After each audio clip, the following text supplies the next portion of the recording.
getting into our second set. It's Invictus Gaming versus IG. Turning to the wrong page of my notes here. But welcome back to Shanghai. Once again, my name is Tom. This is Raz. We're about to get into this next game. And we've got to talk about the fact that right now, Invictus Gaming have not dropped a series since their first in the LPL. We're on week 4, 5 series in a row. Could they be going for number 6? Well, they're definitely going to be looking for it. And I think FPX, the team that they're facing today, it's going to be a tough one just because the last time we saw FPX, they have a very similar styles towards that kind of heavy, aggressive, early game tempo. So that's a good challenge stylistically that they can go up against Invictus Gaming. But to answer your question, it's going to be a tough one for FPX. IG should kind of have it just because of how cleanly they've been playing that and how cleanly their team fights have been. Of course, we always talk about the mechanical skill of the likes of Invictus Gaming. The individual players are so talented, and the fact that we're seeing them approach sort of a new style. Rookie, no longer the solo carry for the team. He's taking a step back, allowing the Shy to step up in the top lane, allowing Jackie Love to be huge in the bottom lane, and that matchup is going to be so hyped. Jackie Love versus LWX. Yep. Mostly because the fact that Invictus Gaming are comfortable enough this split to be playing around their AD carry. That's nice to see. We're seeing, of course, you're talking about Rookie being able to find himself on supportive picks like the Karma, for instance, putting it all on Jackie Love a lot of the times. And so he's able to output some incredible stats, and then going up against LWX, there's a reason why we're talking about how the matchups look so good, because it's looking great for Jackie Love with how much damage per minute he's able to output, especially in team fights, how much damage to champions that he's able to output in team fights. But going across the aisle, sure, that's not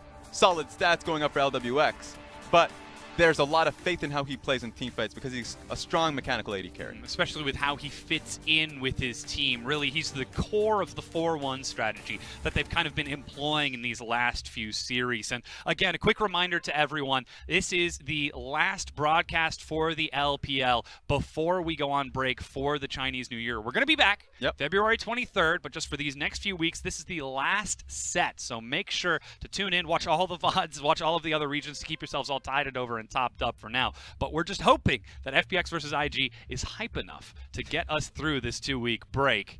But again, to get back into this matchup, it looks like it's going to be so cool because this could be a potential favorable matchup for FPX. With how IG have been playing, sort of taking their time, waiting for the late game, FPX are decisive. They can try to take something early. Yes, and though there have been problems that they've had in terms of the early portions of the game, with, of course, Pepper being pretty impulsive in how he ends up ganking, so that kind of hits him in the long run if he finds himself in a bad matchup. But you're right. Stylistically, this looks good, especially within the laning phases, because we didn't even hit up what honestly is the most exciting one for me, which is the Shy versus Gimgoon. Yeah. Like, that's pretty incredible to see.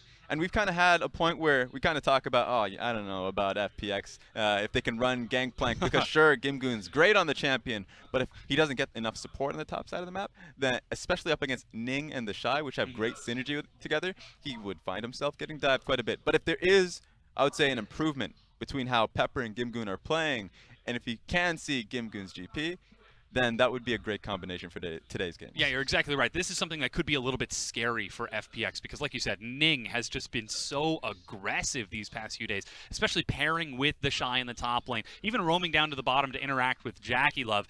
And that has been a bit of a weakness for FPX. Gimgoon getting left on an island during the laning phase. And we said ourselves, they do see success if Gimgoon is actually set up. Yeah, and so it feels like, funny enough, since Pepper was the former member of RNG, that it's more of like an MLXG effect, because we have seen great things from Pepper. His later portions in the game, mid-game, late-game team fights, he has some incredible Lee Sin plays. Like, we love to see him on that Lee Sin pick, but early on there can be some questionable moments where he's not constantly thinking about the next play, that he ends up getting himself isolated in jungle in a 1v2 scenario. Could be communication, but for him a lot of the times is that he's not thinking about where he should be on the map. Now, in the last set that we saw with FPX going up against Vici, that was resolved. But that was Vici, so I really want to see if that's going to be working for him well going up against Ning today. Well, against a top-tier opponent, at the very least, they are confident coming into this one. In the video at the top of the day, we heard Ning even saying, hey, I am going to be invading Pepper's jungle. I am going to be in there, all up in the place. And Pepper's response to that was, he can't handle me. He can't handle the spice. Yep.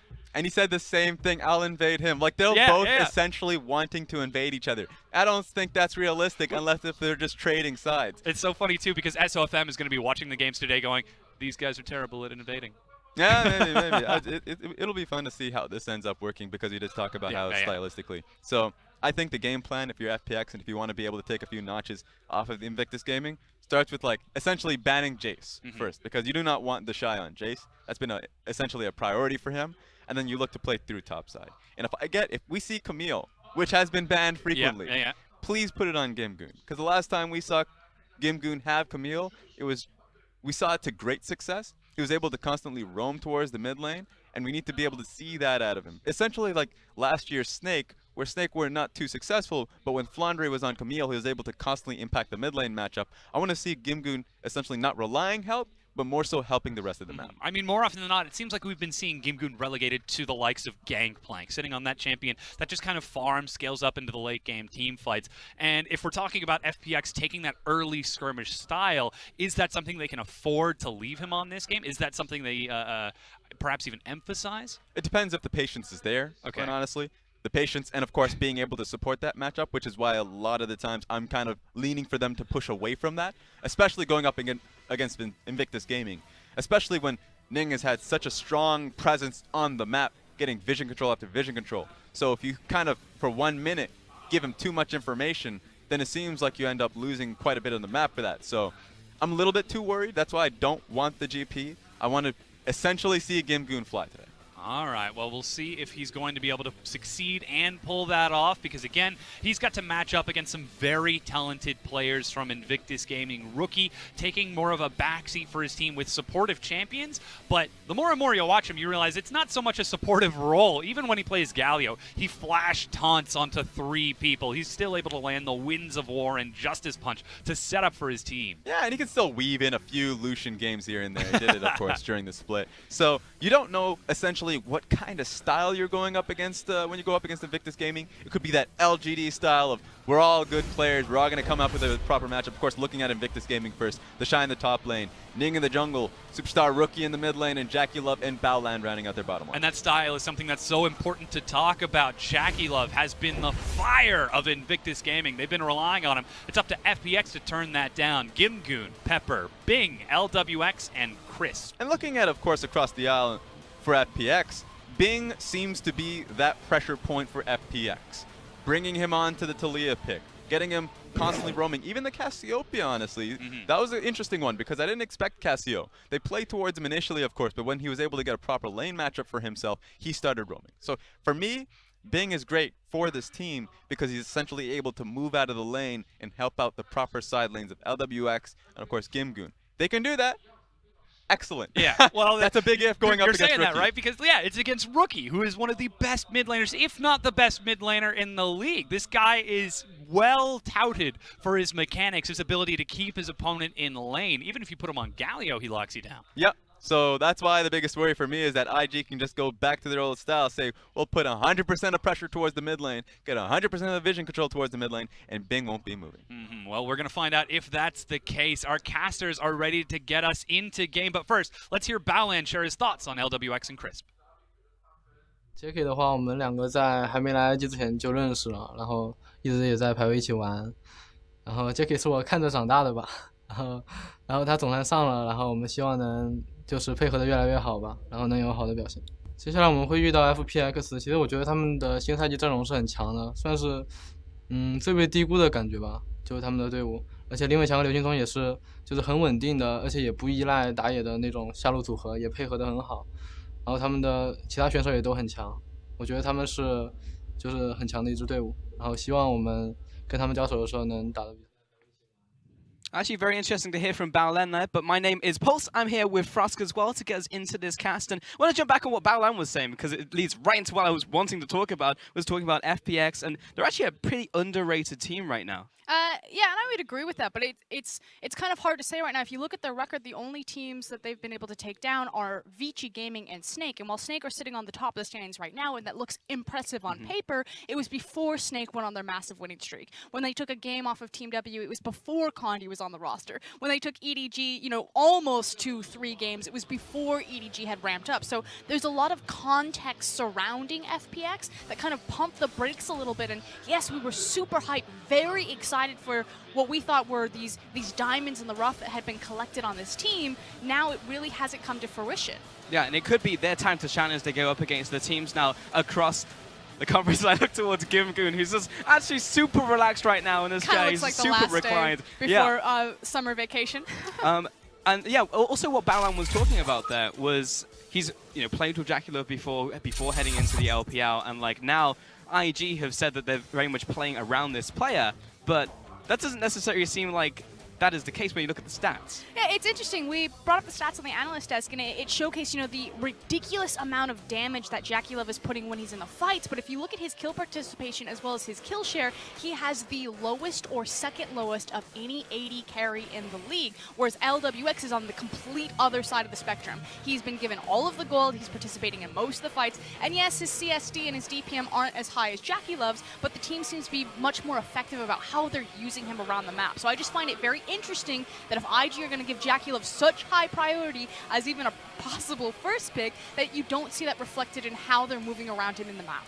So I'm glad we talked about that, because if we look towards IG, they were thinking about looking for towards the AD carry at the start, but it will in fact be a Jarvan first pick for Ning here. And we heard from both junglers as the analyst desk was saying that they're just trying to look for invades on both sides. They're probably going to start swapping jungle here, so we'll see if that's actually the case, as Ning has gone for a very aggressive pick in the form of Jarvan. That does put a much higher priority on Kha'Zix being picked up for Pepper. We know that he is comfortable in that champion, and one of the few things is the Kha'Zix versus Jarvan matchup is there can be kill pressure on both sides. I like it a little bit better for the Kha'Zix, but of course it's always going to be about how and when Kha'Zix uses his jump to execute on the damage. FPX will lock in the Braum though for Crisp in the bottom lane, so they are setting up around LWX to start this one off. And FPX are currently hovering their jungler, but that would be very, very interesting if Pepper does go towards the Sejuani, because that flies against everything that I kind of see as Pepper as a player, but he will lock in Sejuani here. I mean, the thing is Ning's most played champion is also Sejuani, and it's not Pepper's most played champion right now, but it is one of the higher priority champions for him. So even though we had a lot of smack talk back and forth between the junglers, I actually like the fact that FPX have prioritized two really strong engage tools, because they really do thrive in skirmishing and 5v fighting. And with Sejuani and Braum, yeah, you don't get that explosive jungle matchup that we were looking for, but you do get incredible tools to punish, where I feel like IG have been a little bit frail in those team fighting. IG on the opposite side will prioritize their AD carry, and it will be another Cogmore coming in here for JackieLove, alongside Tam Kench for Baolan in the bot side. So I like the immediate response then, that they see that the Kog'Maw composition has been set up. You have your Kench for your safety, your Kog'Maw for your hyper carry. It's JackieLove's Kog'Maw of all things. This guy is known as a Kog'Maw player. Kog'Maw is one of the most banned champions against Invictus Gaming for that very right. And then you pair it with a Jarvan. So you basically create a little basketball hoop and you just let Kog'Maw dunk into it. But immediately FPX then say, okay, we've got a Braum, so we have a great ability to slow down any sort of pushes, and then we're going to pick up a Caitlyn. So she won't be able to scale as well as him, but she might be able to out fast push him and punish him in the lane phase. And FPX, we do know they like to play around the early game, so potentially that's a possibility for them here as we look towards these bans. Nar will be banned out against the Shy here in the top lane, along with Jace, in fact, towards both Rookie and the Shy. And see, it's not necessarily for the Shy that the Ornn ban is coming through, it's for JackieLove again on that Kog'Maw. He's very immobile in the back lane. Ornn's ultimate can punish very hard. They don't have access to the Braum to deny the Ram, so they need to take it away. That said, I do think it is a wasted ban against Gimgoon.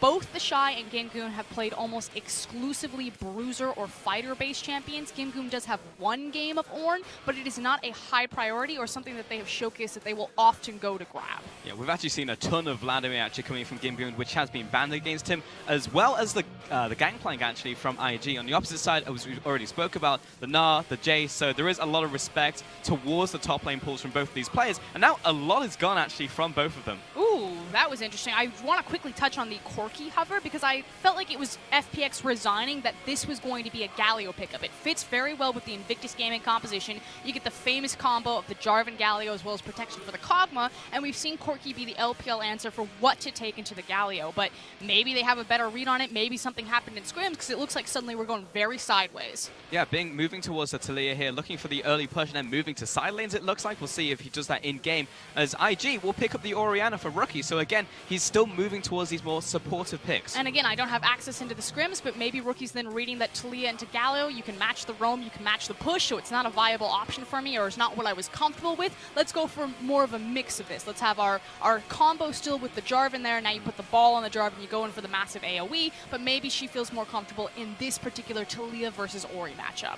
And the Shy having to pick into, or actually first into Gimgoon, I should say, will pick the Cho'Gath into the top lane, even though Vladimir is off the board. So this will just be a solid pick in the top lane for him against whatever Gimgoon is going to bring out. But Gimgoon's put against it now. He's lost pretty much every single bruiser he's played so far, and will lock in the Fiora because of that. Currently, 0% win rate in the LPL Fiora, 0-4. So best of luck to Gimgoon. But I do like the fact that he's remaining consistent to his style. This is actually the first tank also played for the Shy. Again, he hasn't played any sort of tank champions. It's been Camille's, it's been Vladimir's, things of that nature. So it makes sense with the composition. You said it, they need a solid pick into the top lane, and what you really mean is they need another tank. They've now got Jarvan, Cho'Gath, and Tahm Kench for their front line, as well as so much Baron priority now that they have a feast available to them. It's very much looking towards the team fights for IG and playing around Jaculov, which they have said that is their goal, to play around Jaculov, but it's actually the Shy who's been the beneficiary of a lot of the farm and the gold share. Yeah, and that has to adjust now because he is on the Cho'Gath. So looking at these team compositions, it's very clear that Invictus Gaming, you can see it on your screen right now, they're the 5v5 composition. It's about that Kog'Maw and how they're going to facilitate him. Whereas FPX have a lot more versatility in their composition. They're looking at a 1-4. They can start a fast push with the Caitlyn into a Kog'Maw lane, but it's really about giving that attention to Fiora early. So hopefully, Caitlyn, Braum, Kog'Maw, Kench, maybe they get isolated, left on an own little island, and Pepper is able to give Gimgoon some attention so that Fiora doesn't remain with a 0% win rate. And it does seem like priority has shifted here, because historically when we look at FunPlus Phoenix, Pepper likes to invade. He likes to get in there, he says it in interviews all the time, but he's also been failing a lot in the jungle role early in terms of his pathing and how the early game goes for him. Very typically will just die straight up, and then what does that mean? Top lane is just in a terrible situation because Gimgoon can't do anything, then he's pushed in and then you just lose another power point on the map. So it seems right now the focus has shifted here for FunPlus Phoenix to allow top lane to flourish. And I do think that Pepper is going to be a little bit safer on a pick like Sejuani. He's still going to have a lot of that skirmish ability, especially into the Jarvan, and then he's going to scale really well into the mid and the late game, that he can be that aggressive initiator that we know that he likes to be. We can also see if the bot side of the map can pick it up as well. And if Bin can actually get in there early because he's playing this Talia right now, we'll be looking for the roams.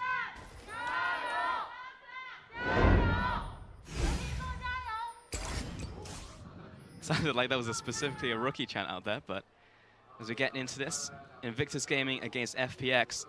As we said, we keep on saying that FPX, this could be their time to shine, the time for them to finally pick up some wins. Because when you look at FPX as the team, I feel like they should be doing a lot better than they actually are. They picked up 2 wins so far in the split, but they always seem to win the early game. Yeah, and one of the issues is that FPX are still struggling to find their identity. They don't know what type of team they are right now. They haven't had the consistency to really execute on closing out a best of 3, whereas Invictus Gaming are changing their identity. They're kind of in the same boat. You know, are we a mid lane focused team? Are we a top lane focused team? Is this all about JackieLove? And how do we actually pass that torch around in how we set up these components of our roster? I mean, the composition definitely tells us they are trying to play around JackieLove right now. Will be picking the Unsealed Spellbook for himself. Guardian in the bottom lane as well for Tahm Kench. I think this is the least amount of Unsealed Spellbooks that we've seen. Klepto on Fiora up there, so yeah. I hate Klepto as a keystone, but hold on, the Shy. He's going to trade up against Gimgoon here. Should be able to lunge away. And I mean, I hate Klepto as a keystone simply because of the free gold it gets. Not that I hate it on Fiora. I actually think it makes a lot of sense in this situation. It just means that you can pretty much do nothing in the lane phase and end up with a gold lead. Yeah, he'll just be poking away, and Gimgoon will naturally pick up gold in the top lane against Cho'Gath, especially into melee picks right here. There's almost nothing stopping Gimgoon from becoming pretty big. We'll actually see if he can push Cho'Gath out, though, because that sustain he gets from his passive makes it very difficult, even against, like, Vladimir matchups. And yeah, that was one of the big reasons why Cho'Gath started to see more popularities because of the rise of Vladimir and how he was pushing against him. You can see right now the top lane does look neutralized, slightly pushing in Cho'Gath's favor, but that does mean that it exposes him for a gank. Unfortunately, Sejuani did start topside, so went the standard pathing, which is buff into Scuttle Crab, and looks to be giving a lot of her attention to invading Ning, placing down deep wards, and offering protection for LWX and Chris. So this looks like a typical fast push strategy. Ning actually went towards the top side here. He's looking towards this mid lane right now. Bing is playing towards the bottom side of the map since he obviously knows his jungler's down there, so if he's going to run to anywhere, it would be down. Though Bing has kind of opened himself up there as Ning will walk into lane. Will rock surf to safety though. He's now into the bush, but Ning probably going to spot the fact that Pepper's on his Raptors right now. Damage has been done though. Tiny skirmish. Yeah, Pepper's going to push him out. Flash big actually being skirmish. used, yeah, by Ning because Bing came down. Decided that he just didn't want to get flicked. And already a huge disadvantage there. The flash, obviously Jarvan does have flag and drag, but it is incredibly important to be able to follow up and make some of these early ganks happen when you don't necessarily have the initial burst damage. And he's going to continue to be punished. Jumps over the wall, smites, and he's out of there. And the reason why Pepper is going to continue to punish him on the Sejuani is bot lane's pushing in. He knew that Rookie had just reset mid lane, so there's no punishment to him, and now Rookie is left exposed. He's going to have to walk up right here. Bing is following him down. Pepper following up as well. Will cleanse out of that passive, trying to reduce the slow flash over the wall. Burns both summoners. Yeah, 100% worth it right there to burn the flash, to force that of Rookie. You could tell that he wanted to hold it because he didn't immediately want to cede a lot of this lane presence that he was having as Orianna, and it forces Ning to respond to his lane as the jungler. They need to reset this, get this shoved in, because Orianna cannot afford to be that far forward in the lane with no flash against a Sejuani. Now this has actually just turned into a straight 2v2 in the mid lane right now, trying to get priority over the minion wave. It is currently Ning who's able to step up though alongside Rookie. But and Bing has to farm from range now. Yeah, but of course it's wasting a lot of their poor junglers' times. Yeah, you could say that maybe they get some experience, but they're denying that from the mid lane. But it means that they're not in their own jungle farming, resetting their camps, and getting this early vision that a lot of the junglers are responsible for when they take their initial get back on the map.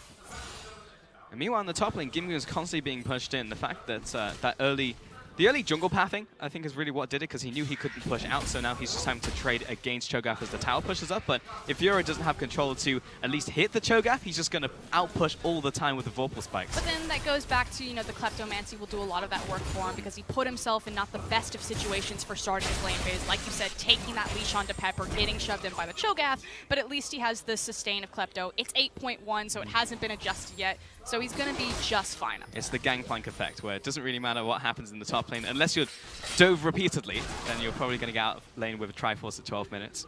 Meanwhile, in the bottom lane, we should start focusing on the AD carries because we will look towards late game specifically when we see both these AD carries, because LWX is the man who does a lot of the heavy lifting for FPX as the game gets going. And the part of the game that I really want to focus on as we are in lane phase is actually going to be as soon as we exit lane phase, because Kog'Maw and Caitlyn have very different breaking points about when they want to start being powerful on the map. Kog'Maw spikes at 2 items, so it's a little bit sooner than Caitlyn, whereas Caitlyn really spikes at 3 items, depending on how the enemy team gets out of control. May even be as late as 4 items if she needs that armor penetration. So the fast push is so important for FPX, so they kind of bypass that power trough, which is why you see how much attention Pepper is spending on the bottom side of the map, getting these cheeky wards behind the dragon, which is especially important because he saw where the control ward went down. So it's still going to offer a lot of safety and making sure that Jarvan doesn't get a creative gank path over the back of the dragon pit.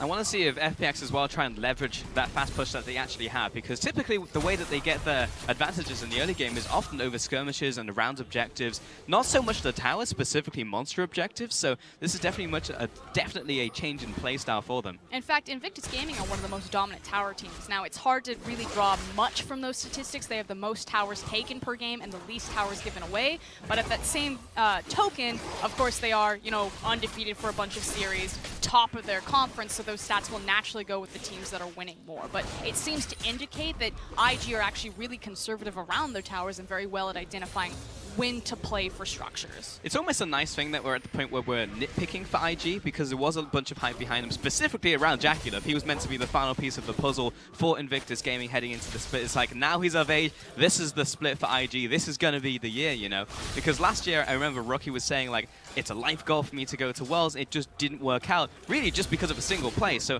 now for Invictus Gaming right here, this is their time. And they also have time right now. That blue buff is about to spawn, and look at all of the vision that Ning has really prepared. Now, because everyone is on the bottom side of the map, there could be an opportunity top side. Oh, the Shy locked completely down by Pepper, getting all of these ultimate stacks, and it will be first blood. Going over to Pepper, who gets the last hit right there. But hold on, here comes a dive in response. Keeping the minion wave back, and it's all the damage down onto Chris. LGX buying a couple seconds, but he's also going to fall. Rookie finds that kill.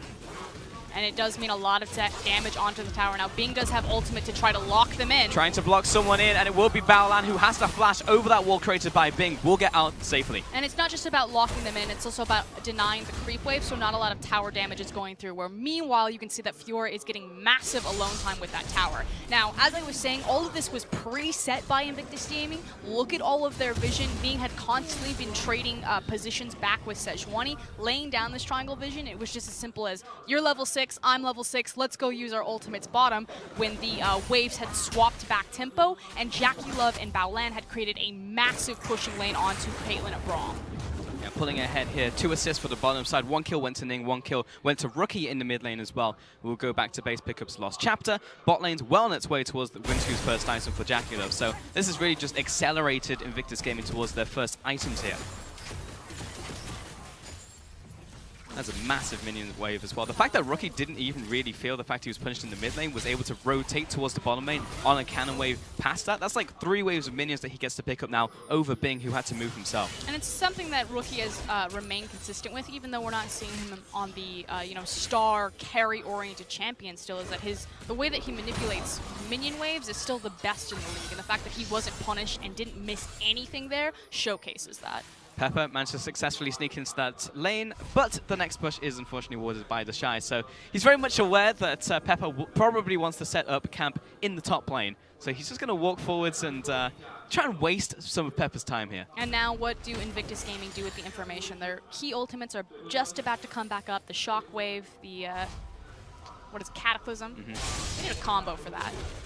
And so again, you see Ning, he starts to peek over into Sejuani's camp. He's using the time that Sejuani is wasting up here to get that much farther, or catch up that much more in CS, and he's opening that pathway back down to the bottom lane, and you can see LWX and Crisp are actually reacting to this. Braum, cheating over, laying down some vision because he suspects that Jarvan is in the area, and likewise now Bing knows something is up. Yeah, Rookie and Ning pushing into this jungle here. They have complete control of the bottom side. The fact that the bottom lane has to sit in that bush in between first and second tower, really depressing for them. Invictus Gaming will be able to get all this damage onto tower now. And all of this is being led not because of Kog'Maw and Kench versus Caitlyn Braum, but simply because the enemy mid laner and jungler have the cheat towards bottom side. This is the whole of Invictus Gaming, that team effort, giving their power to Jackie Love, which is exactly what we wanted to see them do. If Jackie Love's going to be your star, you're going to change your style around him, that's how you do it. And to me, at the very least, it feels like a lot of that almost directly translated from the Shy in the top lane down to Jackie Love, whereas in the past, it's kind of been the other way around. Like, the Shy has benefited a lot when he's on those carries, but the fact that he played that situation so well, he was kind of goading Pepper, and he was just like, oh, maybe I will step forward, maybe you can gank me. And then the last minute when Pepper finally commits to the recall, interrupts that time. He probably spent a good 45 seconds to a minute in top lane. Yeah, but now Pepper has reset himself onto the map. You can see that he's committed fully towards the bottom side and is writing everything back to how it should be. Caitlyn and Braum are again pushing forward, but it's under the safety net that Pepper has created for them. But hold on. Shockwave in the mid lanes, chasing down Bing. Clockwork Windup's going to be a bunch of damage flashes Oh, forward. just short. Right up Oh! down, but a slam dunk comes in from Ning. That's going to be the kill. Here comes Fiora though, and Sejuani's on the bottom side. Jarvan is in trouble. Oh yeah, he is in a lot of trouble. Please don't give this one over. There we go. Gimgoon picks up the kill, walks to mid. 2 kills now in the pocket. Whoa, Good Gimgoon flash. flashing forwards. We'll get 2 of these procs Got and it. follow after. Double kill coming in for Gimgoon. Rookie just stepping too far forwards. And it's done in a very different way. It wasn't attention from Pepper given to the top side. Pepper had to return to the bottom side of the map, but Gimgoon unlocks himself. He says, I don't need no strong, independent jungler to help me. I can do this my own on Fiora, roams down into mid lane, and makes the play happen. That's put him so far ahead in the top lane now. From the neutralization that the Shy had put down onto him in the top lane, is able to just push him back, push him under tower. In fact, he's got 2 kills, and he's been running Kleptomancy through the laning phase. It's going to be a pretty big Fiora. And he has a massive completed item. We take another look at that. Bing Really, he's just playing to his control wards, but obviously he was unsafe. Ning was underneath. He's able to flash, find the Cataclysm, but great response. Again, where Gimgoon and Sejuani are on the map. They run up. Ning has no idea that Sejuani is there because of all of the vision that was placed earlier, and the best part is that Gimgoon picked up both the kills. As a rookie, there's no reason. He sees the W go down. He knows that he doesn't have the slow as well as any sort of other damage, has the ultimate available, finds the procs, dives no problem. Yeah, instantaneous reactions as well from Gimgoon, and he's picked up the Ravenous Hydra now in the top lane. Yeah, and that's the key thing, because it means that Cho'Gath no longer has the push advantage onto Fiora, and this 1-4 composition is about to spiral wildly out of control as Caitlyn, Braum, they're super happy, Fiora is super happy, and Pepper just needs to, again, create these safety nets, keep laying down vision, farming his own jungle, and then Taliyah can just respond with her wall to whatever side of the map they need him to. FPX looking to make another play into the bot side now. This has been spotted out by Ning and a control ward there. Will flang and drag over the wall towards this tower. Jackalope will take a bit of damage as he teleports back into lane there. LPX planting that trap down. Does have his Rage Blade, which means it is a really nice time for IG to fight as long as it's on even footing, because he will do more damage once his stacks stack up versus Caitlyn at this point in the game. And FPX constantly looking to try and push this one forwards. They're not just sitting on the laurels. They are continuing to try and find these opportunities for them to get more advantages. They do need to break it a bit quicker now. What Shy's doing right now is, since he's stacked up on armor, has his Ninja Tabi, his Bramble Vest, as well as the workings of Frozen Heart, he's just trying to hold the creep wave and then deny Gimgoon from shoving past him and taking the tower. It's, you know, how Shin used to play a lot of those matchups against the Bruisers. So it's stalling out Fiora's power spike long enough, as well as slowing down FPX snowballing this game by taking early structures. So good on the Shy right now to give IG a little bit more breathing room. How do FPX now open that up then? Can they just move Pepper into the top lane and try and brute force the tower? They need to brute force anywhere. It doesn't necessarily have to be the top lane, but it needs to be with Pepper and possibly both Bing, because right now Ning and Rookie are doing such a good job moving together that I don't think you can just throw Sejuani or Taliyah at one lane. Like, one without the other won't be effective, because I suspect that Invictus Gaming will read it and have two people there. It seems like they have the possibility to do so, since Bing did draft the Taliyah here. See, but this is actually a big misplay. Ning and Rookie are on blue buff. Everyone has blue buff timers. This is one of the oldest tricks in League of Legends. Sejuani should have made a play happen bottom, knowing that Ning and Rookie would be on the top side of the map. So that was your opportunity where you had a numbers advantage to try to break that bottom tower, which is incredibly low, which is the crux of your composition, because you need to get that Caitlyn moving around, that they completely missed for 5 minutes. Hasn't been explosive, but Bing actually finding it hard to pull back into the mid lane because he will be tagged there by the shockwave. Looks for the flick. Not going to quite land, but Ning was looking for another slam dunk. Yeah, bad plays and bad decision-making from Bing is costing FPX really big here. They need to start getting this rolling because it's a Kog'Maw composition. They will just get outscaled by Invictus Gaming, and they're not moving around their pieces correctly. And now, with LWX chunked out, Rookie having control and forcing Bing out, Rookie and Ning just need to walk down, and they'll brute force, or at least even just cheat, and they'll brute force this tower down. Yeah, this is definitely becoming pretty problematic. Here comes the teleport as well, looking to make a play. FPX trying to defend right here, but Ning wants this to happen. LWX was actually low coming in. Ultimate comes down, Cataclysm for the kill. I'll go over to the Orianna, and now everybody from FPX being routed. Gimgoon, however, right behind. This is a little bit of an awkward situation. Jackalope does have the stopwatch. He's rejoined the rest of his team, and now Gimgoon pushing in, buys a bit of time with a riposte, but the Shy's gonna nom him down, pick up the kill. 2 kills over to Invictus Gaming. And that's as simple as it is. Now they're gonna walk up as a 5-man unit, take the tower, reset, and Invictus Gaming are now looking at the gold lead that FPX should have had. Well, Invictus Gaming have definitely pulled ahead now, picking up that tower, multiple kills, everybody going back to base. We can take a look at that one more time as the teleport comes in from LWX, but he wasn't even full health. And it's also a great cleanse by Rookie right there. 1 man on the Sejuani ultimate. Rookie immediately cleanses it and then just uses his ability to zone. Great use of the stopwatch. Gimgoon trying to do what he can with a deep teleport. I kind of wish that Invictus Gaming, I wish that Invictus Gaming would have taken down that tower, especially while they were trading tower aggro with stopwatches and things like that. But it went down in the end, so even though a little bit messy for my taste, job got done. Yeah, I was very much scared when Gimgoon came in from behind. I actually didn't know who I was more scared for, whether it was going to be the carries on IG or Gimgoon, the fact that he was coming in from behind as a squishy Fiora who went for Ravenous Hydra first. But yeah, it seems like they were slightly disconnected in that play, FPX.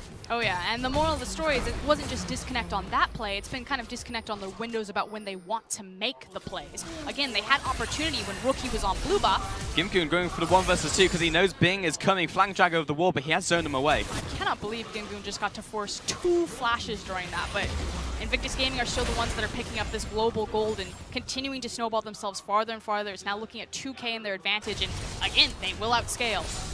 Gimgoon moving to the top lane now and trying to block this 2 versus 2 assault, but actually this is fantastic for Baolan. He's completely stopped Fiora from coming up. In fact, Gimgoon's taking red buff, so...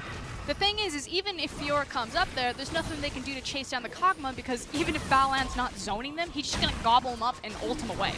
FPX are trying to make a replay on the bottom side though by taking the Mountain Dragon.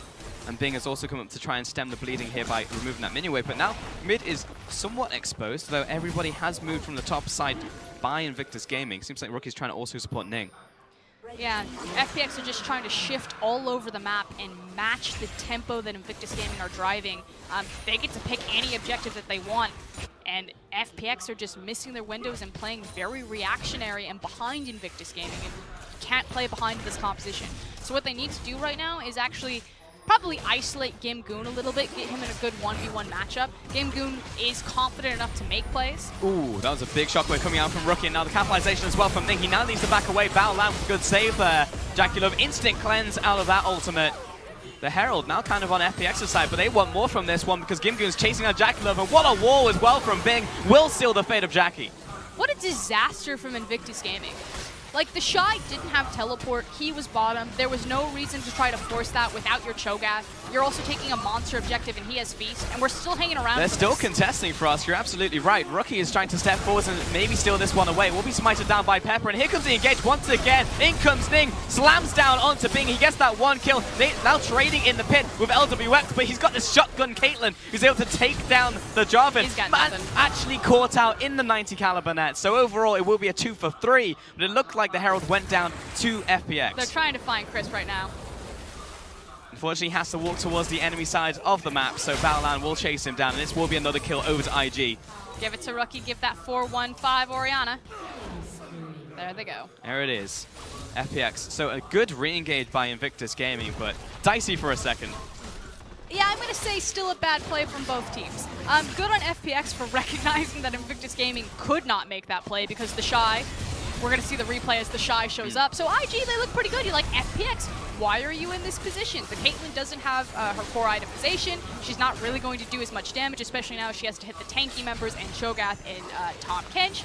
And so IG will clean up the back end of the fight, most of the gold going on Rookie. But to start that, Cho wasn't in the position. IG thought it was a good time to fight, and they were immediately punished for it.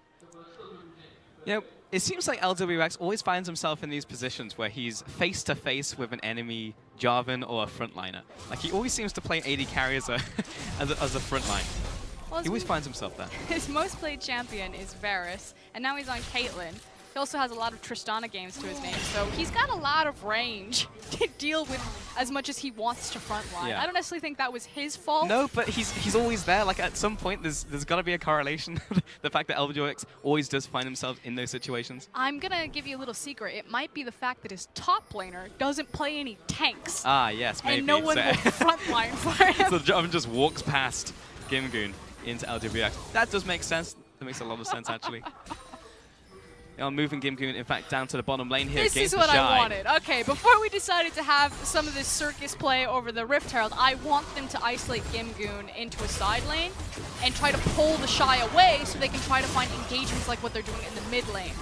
They want to play the 1-4 and then use these engage tools like the Braum, like the Sejuani, to make picks onto the Kog'Maw. Now, the issue is, of course, they have the Tahm Kench there, but eventually you're going to mess up. Or eventually you'll wait long enough that Fiora will get a massive enough lead where no one will be able to stop her, including the Cho'Gath. So that's what FPX are trying to hope for. Yeah, they went for the play, didn't work out this time, but they just need to rinse and repeat, hopefully, and try it once again. Especially if Kog'Maw just walks onto a trap, but he's always got Baolan to save him in the top side, though. Bing getting caught out by Rookie and Ning. And Bing has been the real thorn for FPX this game. Repeatedly poor pathing in the early game that left his bot lane exposed, losing tempo and control, getting just dominated by Rookie and Ning. And it doesn't seem as clear simply because he's just sitting on 1-3-1, but Bing is never in the right place, and he is constantly made punished for it. And on a champion like Talia, who's the primary wave clear at this point of the game, as well as useful for her ultimate to either go towards the Fiora or go towards the Caitlyn, you're losing a lot of your map control of the purpose of your composition. And that's why I was a little bit surprised when I saw Talia picked up by Bing. I was just like, okay, maybe we're going to actually see him rotate towards these side lanes, as you said, be that wave clear and then move towards the play. And he has had some good ultimates that have leveraged into kills, into objectives, but there are also those problems getting caught out. And now IG, constant control over the map once again, able to push into this top side. All of the vision is down there, and FPX, while they do have some vision around the Baron, they're never going to be able to step up once again to refresh that vision here. And the terrifying thing is that because Jarvan got ahead 3-2 and 6, he now gets to build full damage Jarvan, sitting on Warrior Smite as well as the Black Cleaver, which means he's pretty much going to one-shot Talia on his own.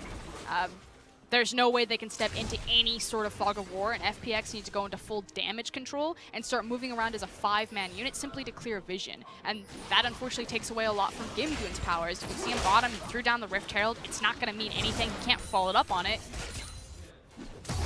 Yep. Definitely unfortunate. The Shy is able to just take this one down as a full minion wave, so that's not even going to touch the tower in the end there.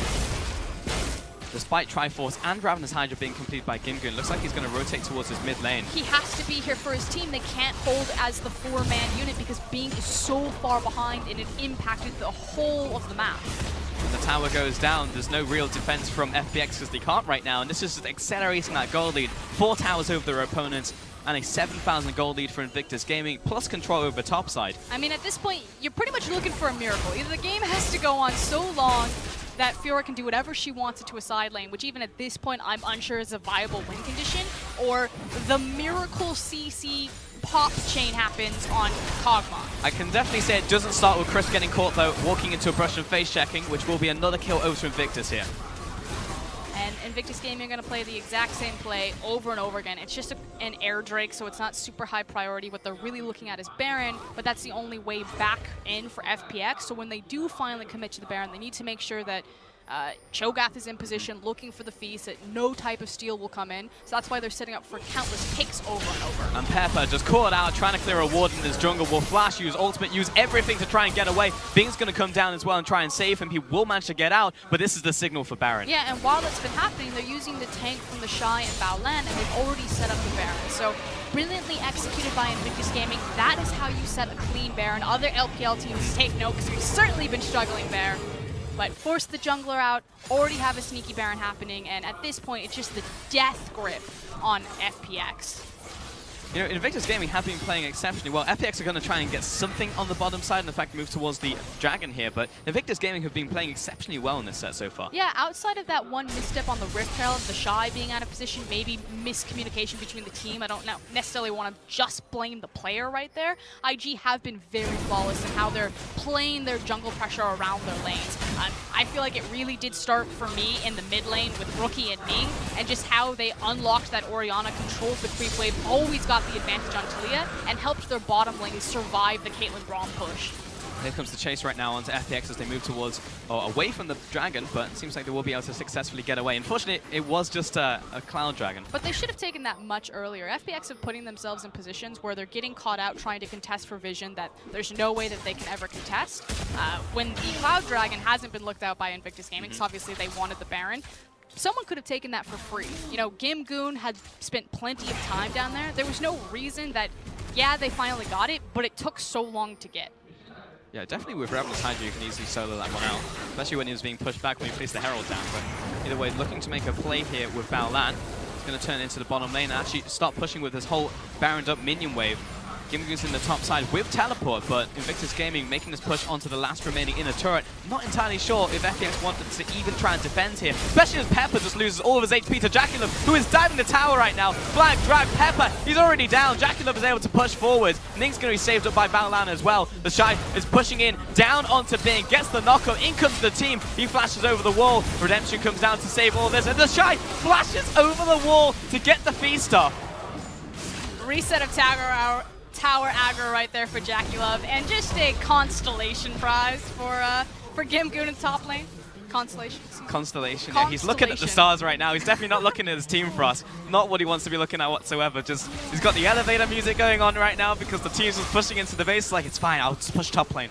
Let's be honest, if we're in team comms right now, if this happened in a scrim, 10 minutes ago you're like, next. Yeah.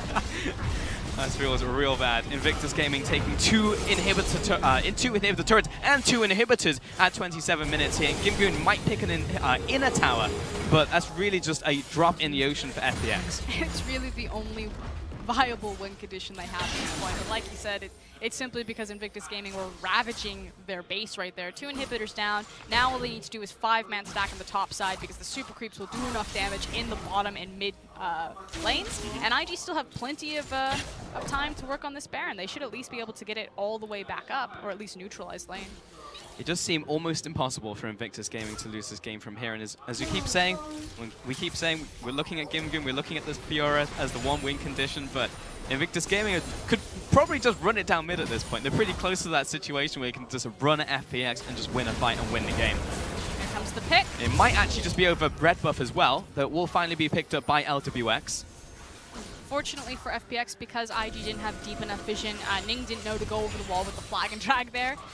Again, Jarvan is big enough with these damage items as well as the GA that he'd feel confident enough just going in 1v3. Well, this feels pretty bad that the defensive line not going to be enough because the Shy is tanking all of the damage. Big shockwave coming in from Rocky, and Pepper just disappears. Bing was looking for the flank, but he's not even relevant in this fight.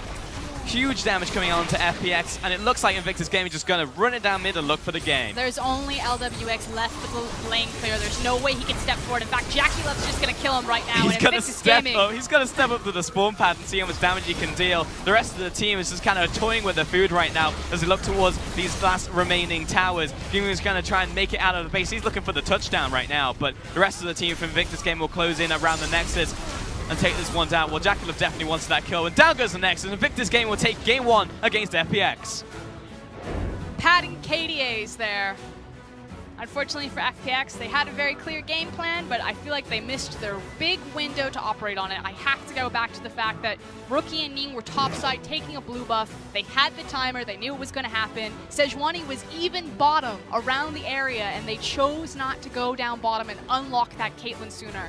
She wasn't unlocked until 5 minutes later, and at that point, Invictus Gaming had already taken bot, Herald, as well as top tower.